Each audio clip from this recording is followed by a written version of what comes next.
All right, story time, gentlemen. We haven't done one of these in a long time, so you're going to love this. Just came across this story about a woman who actually went viral because she divorced her dying husband after he was diagnosed with cancer. So when we talk about women only caring about themselves and being disloyal and all that fun stuff we talk about here on the 33 Secrets, you can believe it. It is all true. Right? So let's just break into this story, shall we? It's called, the title of this article is, I Divorced My Dying Husband Because He Wallowed in Self-Pity and It Killed My Vibe, man. It just killed my vibe, brah. Right? I know you're dying, but I gotta do me. I gotta do me. And you're getting in the way of my hot girl summer, right? Unbelievable. Right? And she looks exactly how you think she would look. So as you can see here, if we click on this short synopsis of her telling her story, I'm just going to play it real quick. A life coach is defending her decision to divorce her husband, her dying husband. So obviously she is getting a lot of slack for this online. A lot of people are, both men and women are calling her out, and rightfully so. She's claiming that despite widespread disapproval, she is now living her best life. So it's not enough that she is just leaving her husband high and dry to deal with his illness all by himself, but she is living her best life, right? I mean, most normal people, if you left your dying wife, for example, you would feel a slight bit of guilt, right? It would be, just normal people, right, would just feel a bit guilty about that. It'd be hard to enjoy a good meal, a good vacation, go on dates, watch, just relax, just because you did something kind of bad, right? But for narcissists, which most modern women are these days, which I constantly tell you guys, it doesn't bother them one bit, right? They feel entitled to just step on the world and take no accountability for it whatsoever. Says Yana Fry says her husband was first diagnosed with testicular cancer just 3 months into their marriage. So 3 months into their marriage, he was diagnosed with testicular cancer.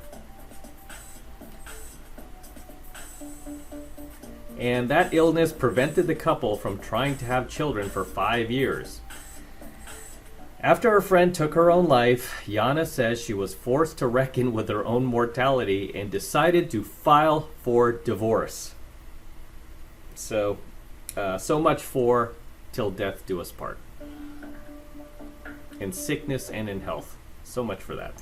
All right, she claims her ex's family was so angry after she left that they didn't bother to inform her of his death 2 years later. I mean, why would they, right? You don't care. You left him. Why would they? Why is that their responsibility? Why aren't you checking in on him? Why are you waiting for them to, post about his death? Still, Yana says that she has no regrets about her decision to...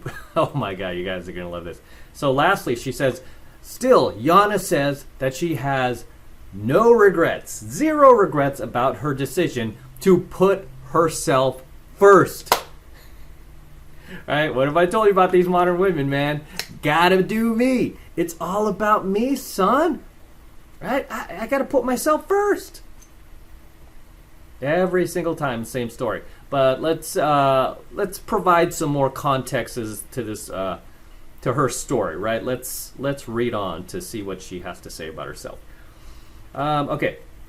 So the article goes on to say, till near death do us part. A woman has opened up about why she divorced her dying husband, saying his 5-year cancer battle took a toll on their marriage as he wallowed in self-pity. How dare you wallow in self-pity just because you're dying, man? Come on, bruh. Come on, step up, be a man. Take it like a man. Jana Fry, 40, wed her husband. Oh, she's 40. Go figure. She wed her late husband, when she was 22 years old and dreamed of starting a family with him. But the bride's dreams were soon dashed away when her husband, 37, was diagnosed with testicular cancer. We couldn't really think about our future, Fry told Caters. I guess that's the reporter. Yeah, I mean, you can, right? If you want to remain positive, you can still think about your future. A lot of people who've been diagnosed with cancer still plan their future regardless, and they're just like, hey, if destiny, if that's not in the cards, that's fine, but at least we tried our best, right? You have to stay positive, right? You have to keep a positive attitude no matter what.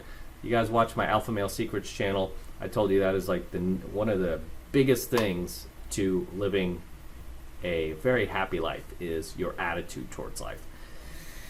Okay, so she goes on to say, here goes another picture of her below here. She looks exactly how you would think she would look. She goes on to say, how can you plan for your future as a newly married couple when you're struggling with something like cancer? Again, you got to drop the Debbie Downer attitude, the negative Nelly, and you got to be positive. As Tony Robbins would say. People react in one of two ways to critical illness. I've seen it over and over, she continued. The first type was how my husband was, unfortunately. The people who drown in self-pity. The second type are people who are instead concerned with everyone around them. So she was a bit resentful towards her husband, sounds like, because he was wallowing in his self-pity and he wasn't concerned about her at all. So, and just based on her, what she's, just how she's presenting the story and how she's behaving through all this, I mean, the guy could have just ignored his cancer altogether and put 100% focus on her, and I guarantee that still wouldn't have been enough. She still would have been complaining, it's not enough. Oh my gosh, you didn't tell me I look good in this shirt. Oh my gosh, I said I wanted, to go on a vacation to Europe. Yeah, it's just never enough with these modern women, guys. No matter what you do. Okay, it's kind of like dealing with the woke mob, right? How they get people to apologize after they say something that's totally factual. Then the idiots go and apologize, and then they attack that person more. It will never be enough. Don't apologize. Don't feed into people's narcissism. Okay, so it says, I'm gonna try to leave her photo up here on screen as much as possible. Obviously, this is her and her ex-husband in happier times. Appearing as if she cares about him.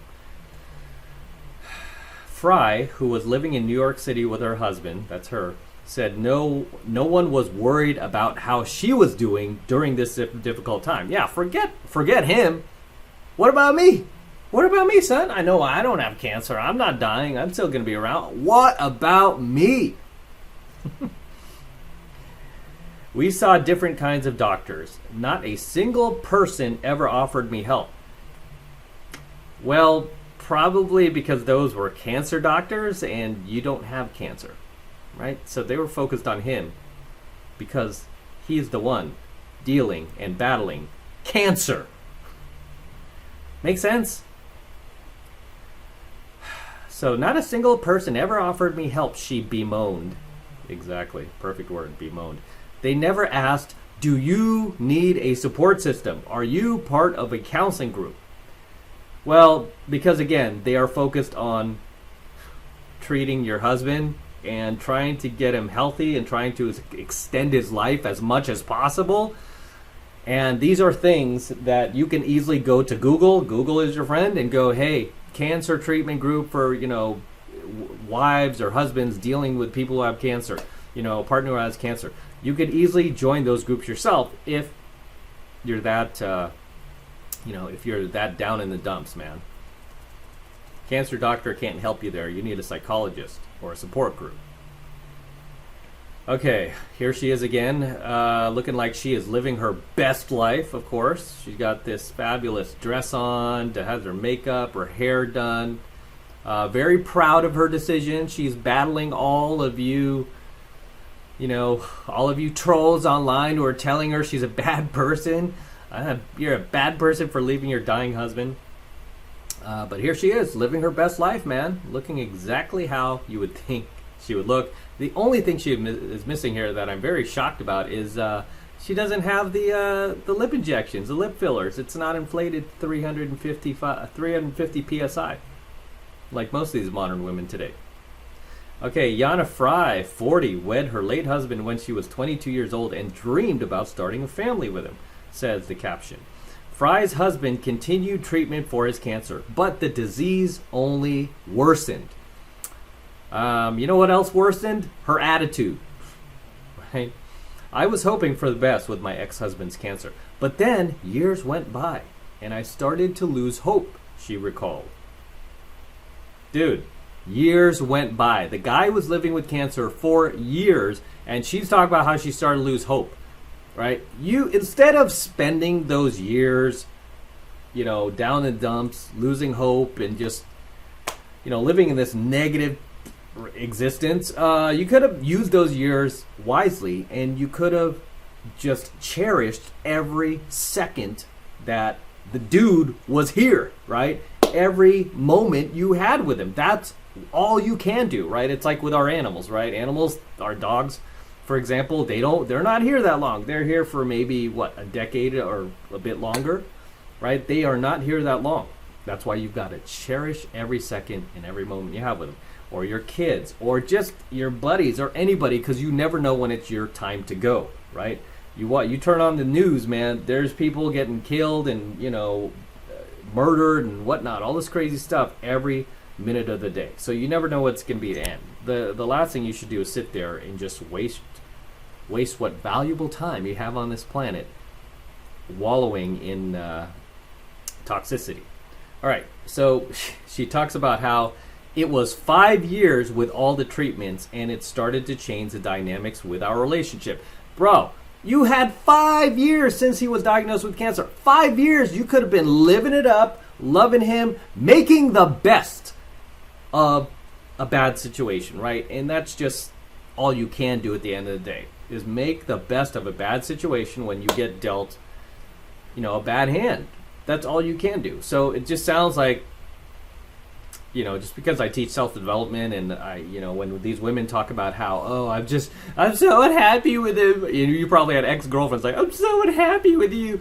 No, you're unhappy with yourself. It ain't me. It's you, right? You need to fix yourself. That's who you're really unhappy with. That's who you really hate, is you, right? It's my ex from 2006. I hate you. No, actually, you hate yourself, right? Proved out to be true. Single mom with 2 kids from 2 different daddies. Continue to bang on about that. All right, so here's another photo of her and poor guy, right?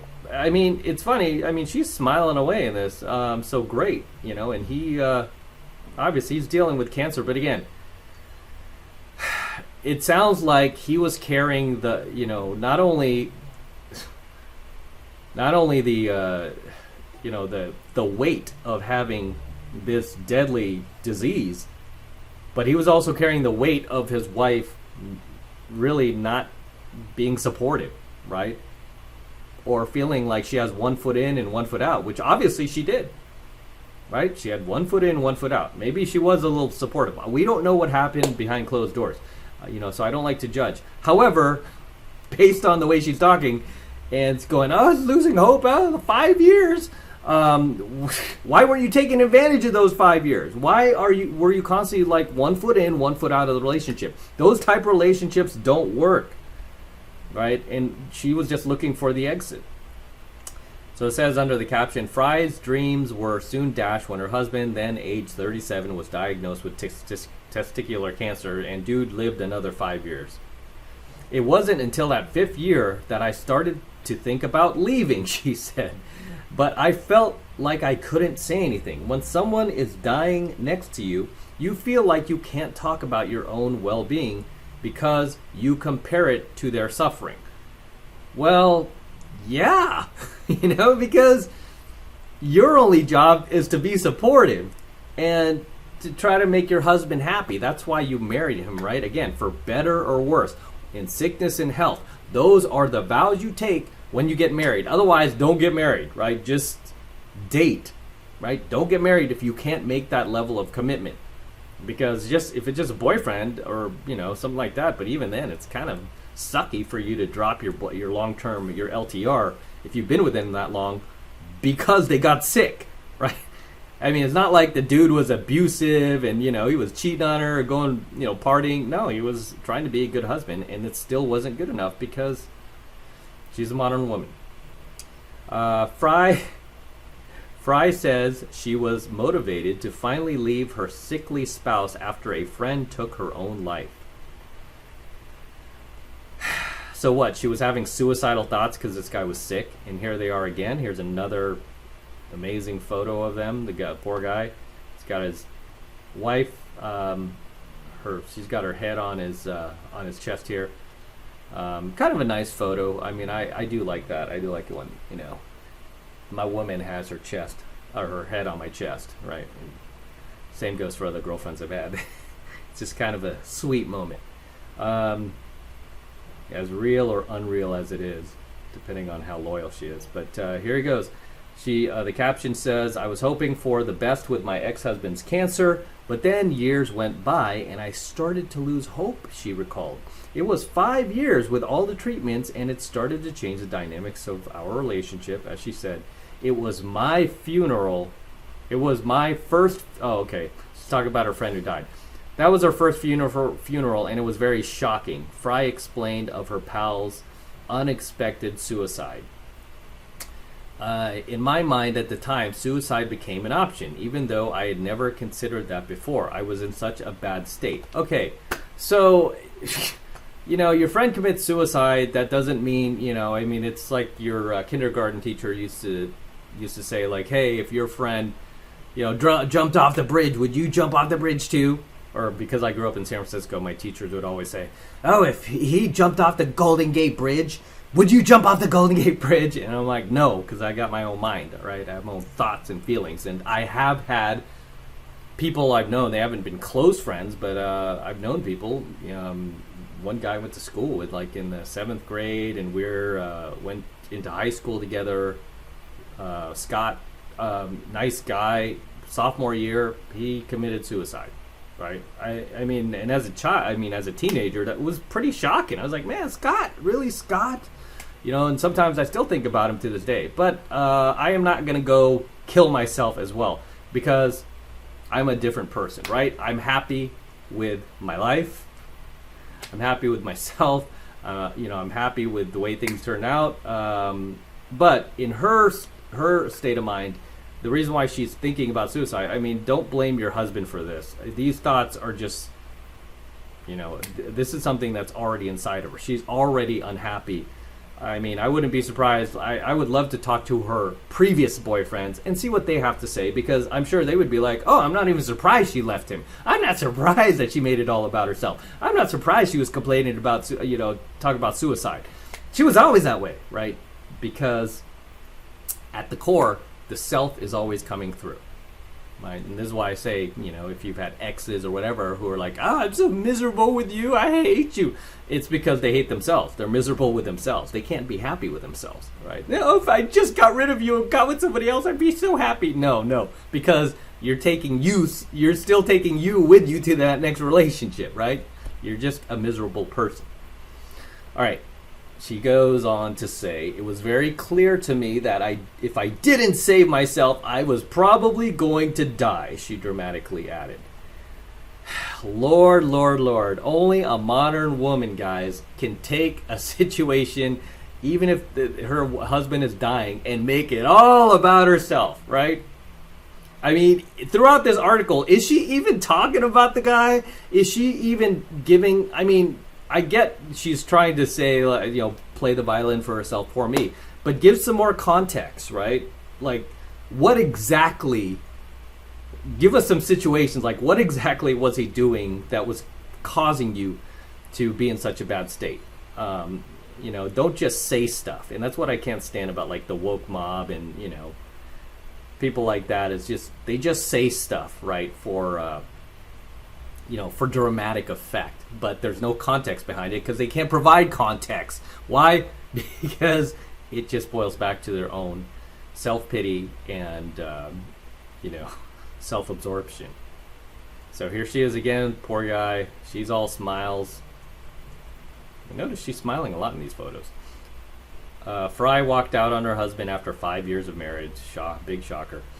Fry subsequently filed for divorce from her husband, leaving him stunned. Of course, the guy's always stunned, right? Dudes are... I mean, I've never met a single dude after in an LTR when his partner or his wife or girlfriend leaves him, and he's like, yep, I knew she was going to leave, man. I knew it. No, they're always... It's always like they just hit a wall at 100 miles per hour without any seatbelts. It's just a big shock, right? And I've talked about this on my channel, right? That usually the woman will stay with you up until she has another, ship to jump to, right? This really goes back to one of my most popular videos, actually. Here it is on my channel. Women don't care about you. I filmed this in my car one night, just driving along. I just had to shoot this video. It's one of my most popular. I was like 750,000 views, and it's definitely worth a watch here. There's me 4 years younger, but it has 36,000 likes and over 11,500 comments. Definitely worth a watch. Women don't care about you. Been talking about this for years, guys. And then she goes on to say, she filed for a divorce from her husband, leaving him stunned. His main focus was more and more so about him, she stated. Yeah, this selfish bastard, I know, he's got testicular cancer and everything, but this selfish bastard, how dare he make the relationship about him and his deadly disease, right? What's he thinking? At the beginning of his treatment, he was still checking on me, but he felt even more pity for himself because of the divorce. Yeah, probably because he loved you, he cared about you, he saw a future with you. He didn't think you would ever abandon him. You made those wedding vows in sickness and in health till death do us part, and he didn't think you would just get up and walk away, right? So this poor guy feeling more pity for himself after the divorce. Now he has nobody. And here she is here. Looks like she's running a conference for she's a self-help guru. She's running a conference, the 3 M's of success. And I know the 3 M's. Can I take a stab at this? You guys want to take a stab at what the 3 M's of her success are? Me, me, me. Those are her 3 M's, I guarantee. But here she has a photo of somebody looking like they're Superman with a cape that did not do a terrible thing and leave her dying husband with testicular cancer. Fry has since moved to Singapore. She has since remarried, and she is now working as a life coach. You go, girl. You do you, girl. I can't say that he was hugely supportive. She further admitted of her decision to end their union. Why would this guy... I mean, dude, this is what I talk about when I say narcissists have no self-awareness. Everything is about them. Why would he be supportive of you divorcing him while he's dying? If the tables were turned and this was a man leaving his woman because she's dying, believe me, this would be all over the news, FYI. Right? It wouldn't need to go viral. All the mainstream outlets would be covering this and showing how awful men are. But yeah, she would just lose lose her poops if this was happening to her. If somebody did the same to her. But what was even harder was the reaction of society, which I didn't expect. That's because most normal people who are not narcissists can see through your narcissism and are calling you out on your narcissism. Fry says people sent her horrible messages and that her husband's family was disappointed. Yeah, how dare they? How dare they send her horrible messages and her family was disappointed? People were in pain and they wanted to blame someone, she explained. Words of a narc right there. Right? Just complete blame shifting and just writing off all of the things she did and going, no, it's because you need to blame someone. Right? Fry says she and her husband subsequently stopped speaking. Well, you think? That's what happens when you divorce somebody and leave them, leave them for dead while they are dying. He ended up remarrying before he passed away 2 years later. Good for you. You had somebody with you, at least. I actually found out on Facebook that he passed away. There was a picture of him from a common friend, and it said, rest in peace. My first reaction was, you must be joking. Why? Someone should have called me and told me, but no one did, she mournfully added. Here she is, still playing the victim, dudes. She is still out here playing the victim after she divorced him, left him for dead, okay? And then moved on and married some other dude in Singapore and started her life coaching business. She is still playing the victim because that is what narcissists do, right? They are always the victim, no matter how rotten they treat somebody else, no matter how bad they are, and no matter what, harm they do to other people. No, they're always the victim. They always find a way to play victim. Right? So here she is saying like, oh, nobody notified me. Somebody should have told me. But no one did, she mournfully added, because they all could see through probably like what a terrible individual you are, right? I don't want to judge. I don't know what happened in their relationship, but based on what she says, it doesn't look good. Fry has since moved to Singapore and works as a life coach. She has also remarried. She says she has no regrets about leaving her dying husband, but admits she spent years.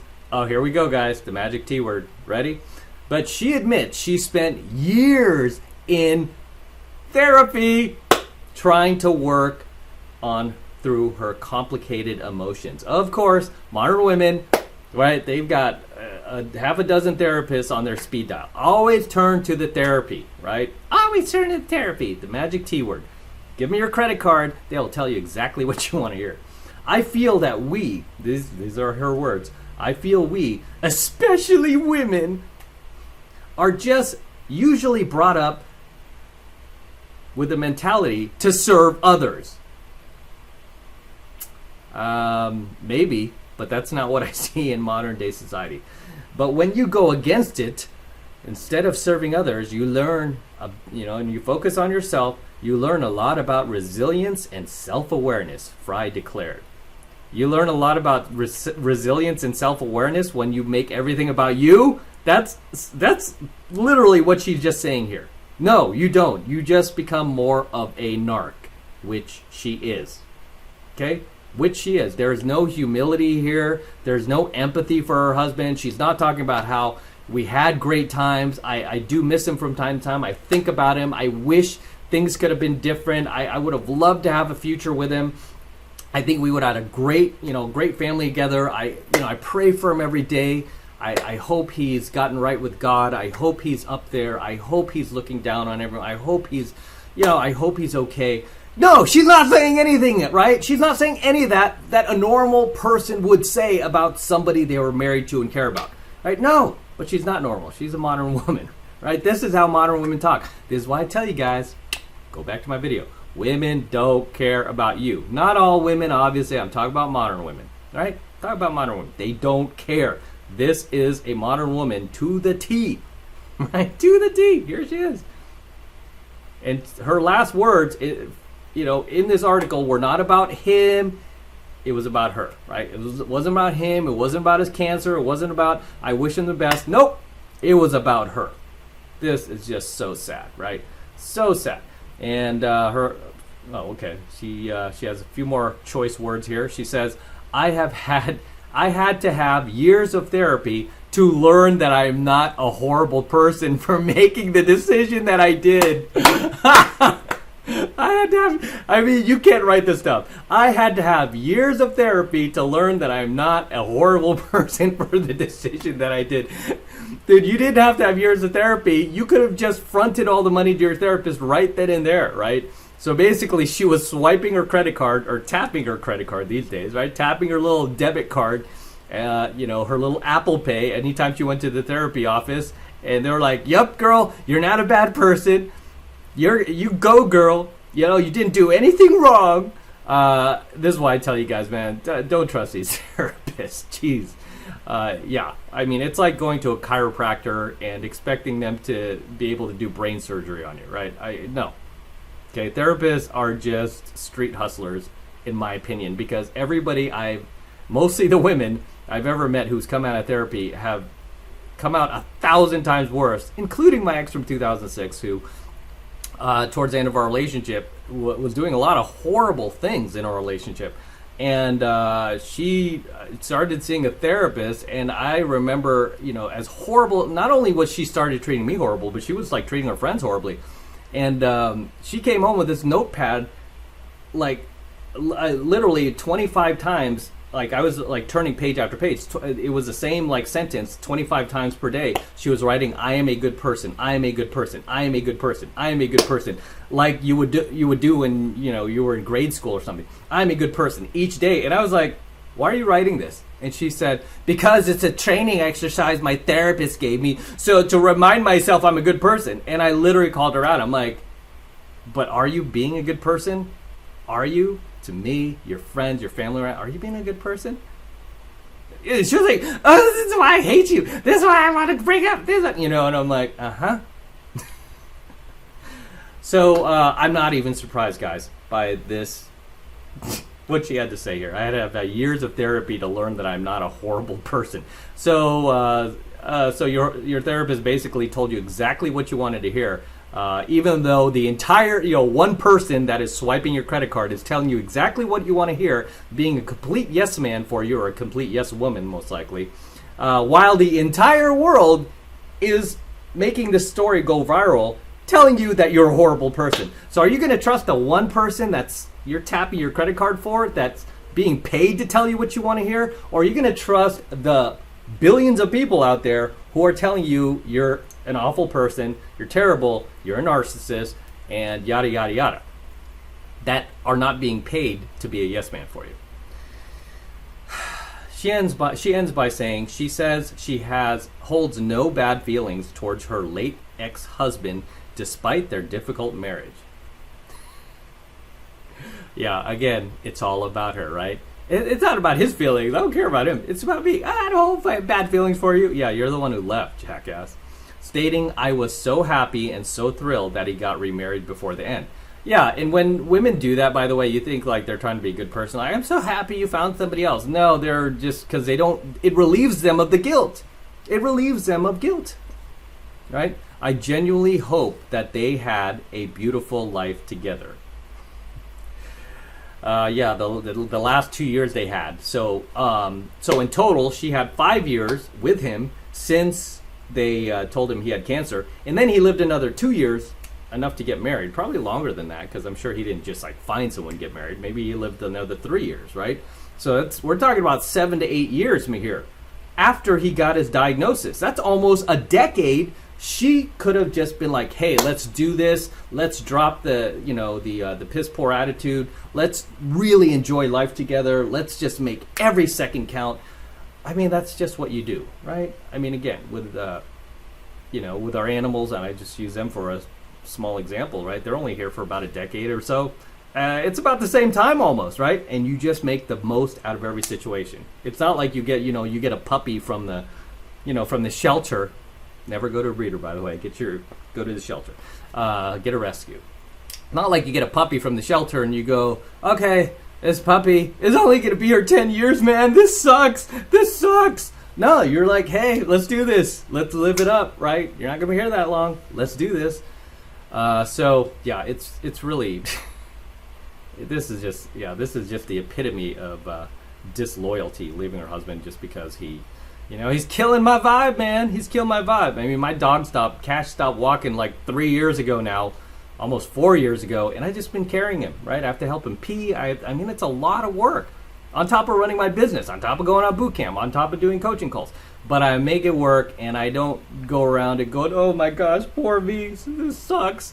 No, I'm like, man, this is a beautiful life, and I want to make sure he has the best life possible, still eating steaks. He eats in the best restaurants with me. I take him in the best restaurants with me. We go on road trips together, obviously Gizmo as well. And we just have a great time together. My girl, she's awesome. Like, she's like super supportive, and we'll watch the dogs while I go work and I go on boot camp, whatnot. She's really cool. But we just keep a positive attitude, right? Like, hey, what can you do? That's what happens sometimes. So yeah, I just feel so bad for this dude, man. I mean, it's just, here she is again, living her best life. But regardless, guys, drop your comments below. Let me know what you think about this story, what you think about her leaving her dying ex-husband. Would you have done the same if it was your wife? Probably not, right? Or would you have just left that person because they're wallowing in their self-pity, as she said, right? Dude was wallowing in his self-pity. How dare he? Drop your comments below, and hope you enjoyed tonight's return to stories. And with that said, I'm going to wrap up here. Until next time, this is M from the 33 Secrets, signing out here from my DeLorean. It's incredible, about to take off. Don't forget to smash that like button below. Go ahead and smash it right now. Also, hit that notification bell right next to it so that you are notified whenever I release a brand new coaching video here on the YouTube. More importantly, guys, please make sure you subscribe to my channel. Helps me out a ton when you actually subscribe, okay? So make sure you're subscribed to my channel as well.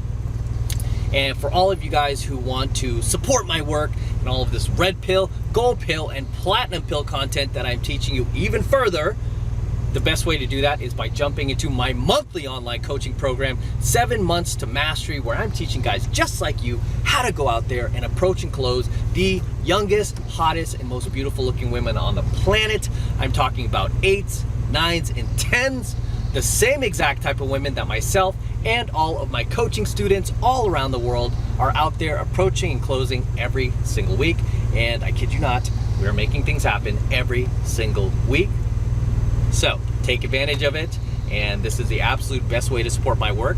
So if you want to support me, that's the best way to do it. And right now it's only $1 for the entire first month of coaching lessons, right? It's only $1. So take advantage of it. Okay? Just click that link below in my description box. It will take you over to my website where you can get signed up right now. It just takes 2 seconds. So do that now, and I will see you in my next coaching video. All right, I'm out. Let's get out of here. Woo! Man, this car has some pickup. And this is coming from a guy with a Corvette. This car is actually pretty quick. Don't be fooled. DeLorean is quick. This is, after all, it's a time machine, right?